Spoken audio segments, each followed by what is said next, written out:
This week we have the 1.6 Petrol Vauxhall Astra 5-door. As you can see from this little walk around, it's not the best looking car ever. It's just a typical Vauxhall. It has wheel trims. So the interior of the Astra, typical Vauxhall, everything's kind of, plasticky. Vauxhall's just lost it. And then you move to the head unit, just like boom, buttons, lots of buttons. Plus they've been that lazy. This car doesn't have Bluetooth, for example. Every other car I've had has Bluetooth. Every new car that I've heard of has Bluetooth. It's got your cigarette lighter down here. It's got wee aux port right in there as well. But then buttons, buttons, buttons, buttons. It's got a phone button, but it's not got Bluetooth because they've been that lazy to remove it. So all that happens when you press the phone button, it mutes your audio so that you can speak to people on your phone. Damn it, Vauxhall, get your shit together. Another big thing that's really cheesed me off about this is these vents here. Right, so we've got it to blow in the face. So it's lit up, it's telling me it's blowing in the face now. No air coming out of them at all. That's closed. That's open. No air at all.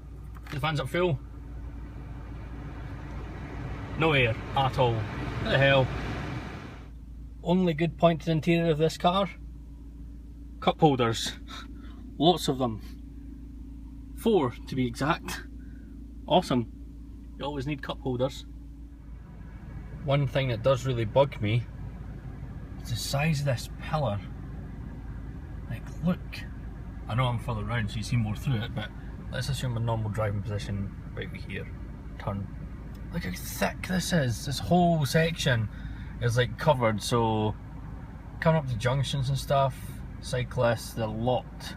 You can't fucking see anything. Sorry for swearing.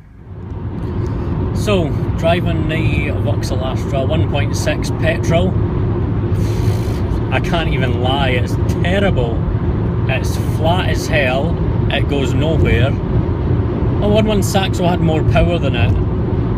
It's not a nice driving experience at all. The cabin as well, you just don't feel comfortable sitting in it at all. There's no leg room whatsoever.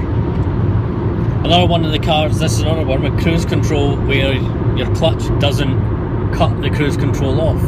You've either got to press your button or hit the brakes. That's not how it should work. A few other bits and bobs that kind of annoy me.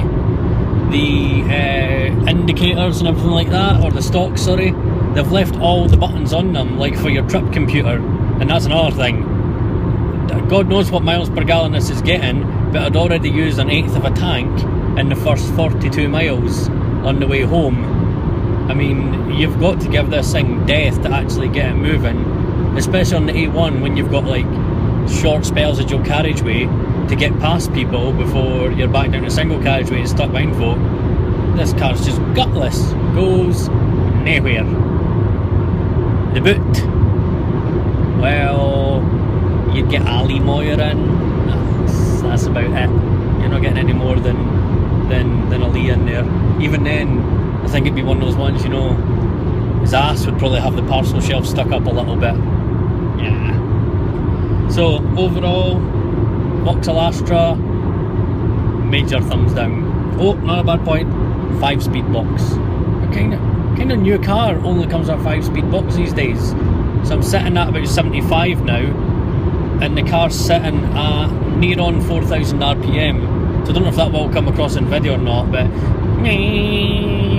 no, poor show.